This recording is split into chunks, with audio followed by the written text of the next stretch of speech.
Welcome back. You're watching HFO-TV. Hi, welcome back to HFO-TV. I'm Greg Frick, partner at HFO Investment Real Estate. Today we're lucky enough to have Lisa Abauf with Prosper Portland, which used to be Portland Development Commission. She's a development manager with Prosper Portland, so thank you for coming. Maybe you can give the audience a little background on what Prosper Portland does. I know a lot of people have heard about it. There's been a rebranding, I think, 2 years ago.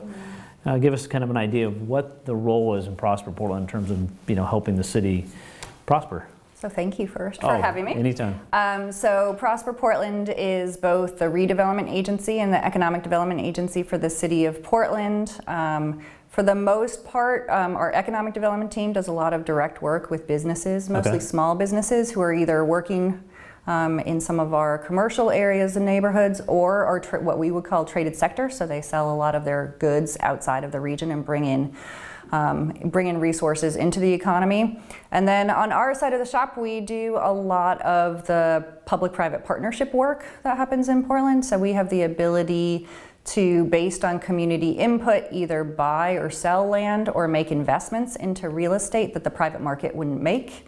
And we do that mostly through a tool that is called tax increment financing that's tied to kind of the history of the Portland Development Commission. And so are those two kind of silos, do they work together there, or is it more of a separated, this side's on the development side, this side's on businesses coming in or existing businesses? We do quite a bit of work together, in part because when we look at it, kind of a community is made up of a fabric of all of those things coming together. So some examples are if a business needs space and they're kind of looking for space, we'll do quite a bit of support work to our business development team in terms of helping them locate that space. We have some financial programs, so we have grant and loan programs that can support the business in moving into the space. And then vice versa is we've started one of the initiatives I'm sure we'll touch on further today is around commercial affordability. So how do we think from a real estate standpoint about providing stability for businesses to move into communities or stay in communities, and then we'll work with the business development team to identify what are the businesses that we want to help. Try to get into that existing neighborhood. Okay. Now you say, is it just strictly within the city of Portland? Is it unincorporated Portland, or does it have to be within the city of Portland in terms of your jurisdiction? It does. It is. So we are, we're kind of arm's length related, but we are part of the city of Portland. You are, so it is within the city of Portland. Got it. Okay, gotcha.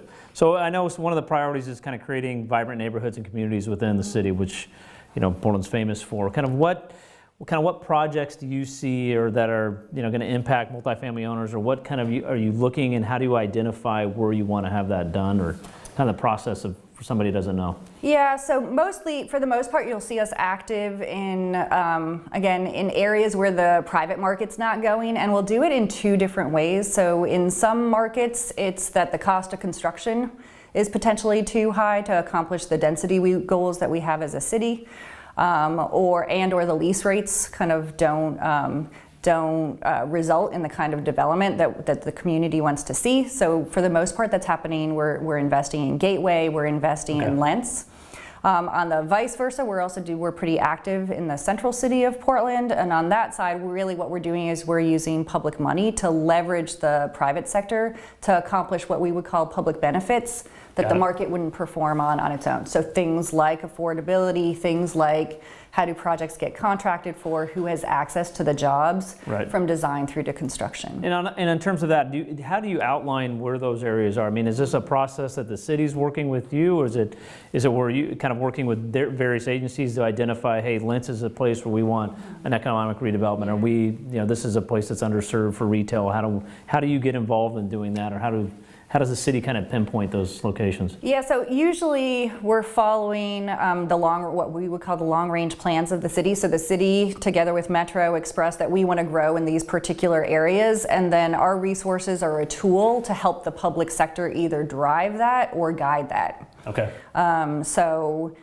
It's done through designated areas called urban renewal areas that folks can check out. Most of that is really driven by where are those community cores. So if you think about Gateway as a designated regional center, Lents is a designated town center, right? Like these are areas where the city has said, we really want to grow. We want to be intentional about how we grow. We want to make sure the community has a voice in how it grows, and so that's where we'll bring kind of an ability to invest financially in real estate to those areas. And so what kind of current projects are kind of on the forefront now for Prosper Portland in terms of areas? I mean, I know Lents is still going, but is there any kind of new places that are being identified or, looking? Absolutely. So we're doing a lot of, in general, I would say that there's a lot of interest in, as folks see displacement happening kind of out, and market shifts just happening in outer East Portland, really identifying what's the opportunity for the city to invest in a larger, broader swath of area than Lents and Gateway. And then we also have areas that are called neighborhood prosperity initiative areas that are small corridors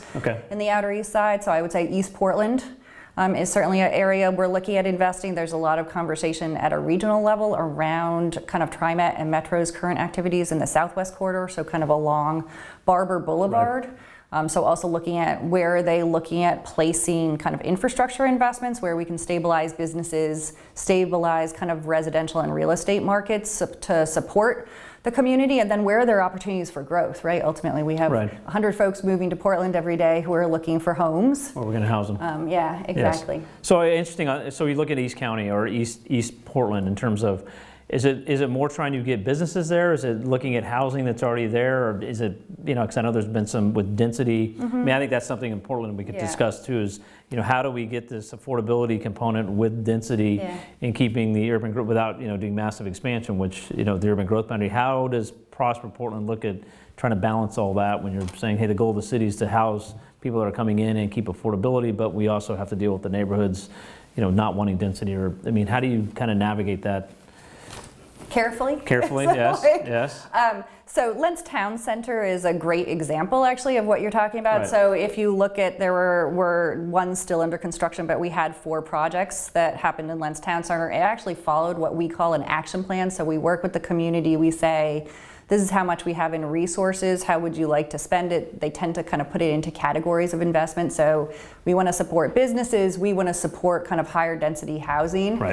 We want to support neighborhood retail, et cetera. We'll then invest. So the 4 projects implemented what we call the Lents Action Plan. And then we actually partner up quite often at this point with the Housing Bureau, where the Housing Bureau is investing in the affordable housing, what we would define as a city, as affordable housing of the 0 to 60% median family income. And then we'll come in and invest in kind of the more middle income to kind of market income units. And we'll just build projects together that actually stack our resources together. Got it. And when you build, are you in the ownership side or is that bringing in the city? Conventionally, we're not in the ownership side. Lents is a bit of a unique scenario where we did probably all of the above. So we invested in a project that's called Oliver Station through our loan products together with the Housing Bureau.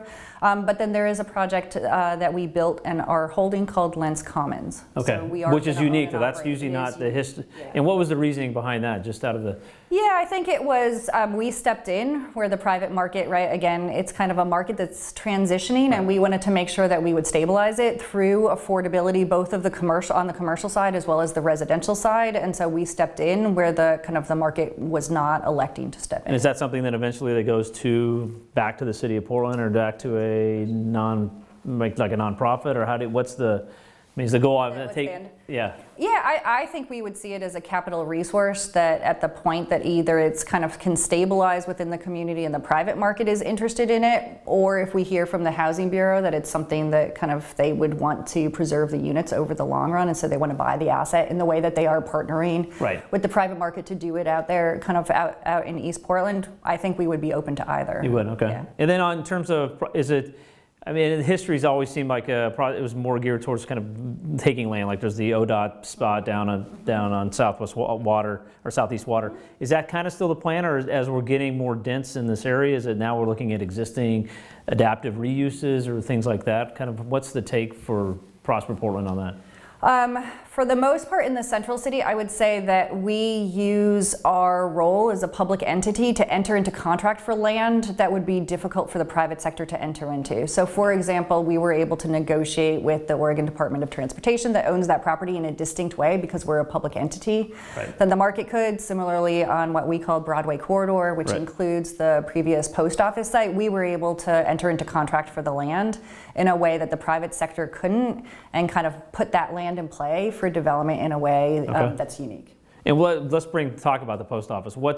I've heard that maybe some of the plans have changed in terms of what the ultimate goal for the city is, in terms of what they want on that Broadway corridor. Is that in line? Are they still thinking, is it going to be a lot of low-income housing mixed with commercial, or do you guys play a role in kind of where it's going to go once you got control of it, or is it kind of let the city decide how it's going to play out? Oh no, absolutely. I think we are the lead agency for the city, so we have ZGF Architects under contract to do a master plan that's required for the site. So it's 15 acres, 30 acres in total. Or when you take the land that we own adjacent to the post office, so it's pretty big site. We would call it a once-in-a-lifetime opportunity for redevelopment.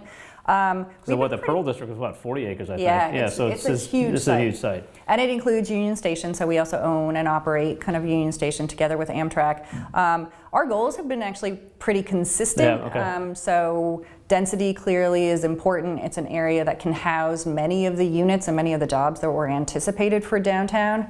Over the long run, over the 30-year plan that we have. One of the things that we've been we have a pretty large public committee, a steering committee that we'll work with. And one of the things that we've been working with them on is how do we really understand the way that the real estate opportunity is made available to communities who haven't conventionally had access to that opportunity, whether that's through tenanting space or access to units or access to some of the investment opportunities in real estate. I know that's kind of something that's also active here, is how do you give more people opportunity and equal access to what we would call wealth creation off of real estate. Right. So would that go to more of like a single ownership family kind of push, or is that the ability that you guys have the ability to help in regards to low cost loans or helping with down payments or things like that? Yeah, so what we have the ability to do, and this is pretty consistent, we've done it in the past, is we have the ability to both kind of contribute land value into what we would call public benefits. So again, those could range from how's the open space programmed and built to what happens on the ground floor. And then we do also have grants and loans that sit in that particular area, which is the River District area, to invest directly into the project. And now, do other cities around, are there other cities have this kind of same agency that you, or is it?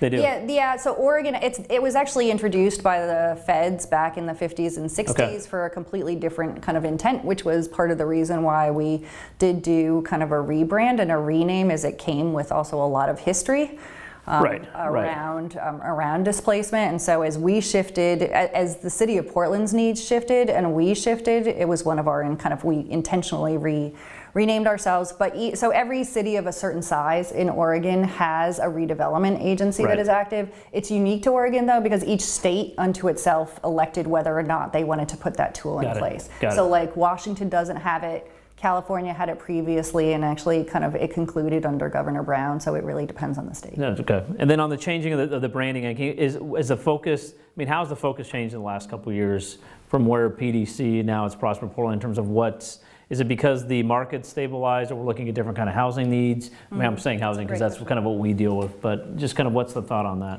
Yeah, I think it's probably at a kind of even higher level than a market trend, which is fundamentally Portland's a different place. Urban areas, not just Portland, are different places than where we were as a nation back in the 50s and 60s. And so what's needed in our urban areas from the public sector, the gaps in terms of partnering with the private sector, are just fundamentally different, right? So I think you've talked about this in the past, but folks were not wanting to live in downtown Portland back in the 80s. That is no longer the case, right? We couldn't attract investment into our urban core for a period of time, and really we've seen a dramatic shift, both in terms of tenants who want to be in an urban core, who want to move into kind of tenants and employments. I tell people this is the first recovery in my lifetime here that it actually was centered, job growth was centered in Portland. It's usually Clark County or Washington County, and this is the first time we've really had it centered in Portland. But it's interesting for people that have been here for a long time that, yes, the reason you love Portland is the reason why people are still coming here, but there's got to be some change, and it's almost, I think it's up and down the West Coast, is how these cities are going to adapt to addressing these needs of affordability, displacement, as well as in density. And it's a hard balance. I don't envy people on how you got to work with it, but. Well, and I think it's the great role, it's the fun role of being in the public sector, right? We get to kind of look at where the private sector trends are moving, figure out how to complement them and leverage them, and then kind of work with the community to put our tools at kind of their disposal Right. to accomplish what they want to accomplish and leverage kind of the private investment into the way that what the community wants to do. So then looking forward, and what do you see the role changing in the next 5 or 10 years based on kind of where they think the city's going? I mean, how do you keep evolving? As it become, again, was it more on, not land and something else? Was it, not so much in housing and employment? And where do you see the agency in 5 years from? So I think the agency is we've set our trajectory for the next phase of the agency. I do think we tend to, because we have both a business development side and a redevelopment side, Right. we do tend to kind of shift based on how the job market is performing and how kind of businesses are doing to adjust to whatever is needed at the time. I also think we are actively looking at other tools beyond tax increment financing because it's a tool with some of the property tax measures that were put in place in Oregon back in the 50s. We started to compete more with our school districts and with our county, and so being intentional about it, it's one of the reasons we're doing projects like Lents Commons, where it gives us access to capital to then repurpose into future projects in a way that we didn't do in the past. Is that happening up and down with these other agencies and other states? I mean, are they having that same where they're looking and saying maybe we've got to find other revenue sources to, kind of keep the goal in place? Yeah, I think, another good example would be the Transportation Bureau that for a very long time has really relied on one of their major sources was gas tax. And so Right. they're looking at kind of as we either have more Electric cars. efficient cars and or we're encouraging folks from a congestion perspective to use alternatives. You have to start to look at diversifying what your resource base is, particularly in this market where the preponderance of our resources come from property taxes Right. for our local jurisdictions. So. Good. Well, thank you for coming and sharing some of the Yeah. outlook. I know a lot of people have questions about with the rebranding, kind of if they want information, Yeah. they can go to the website below. And thank you again for Yes. coming. And we'll see you next time on HFO TV. Thank you. Our entire office specializes in multifamily real estate, making HFO the largest multifamily brokerage in the Pacific Northwest. Your success is our passion. Build your legacy with HFO. Call 503-241-5541 or visit our website at hfore.com for more information.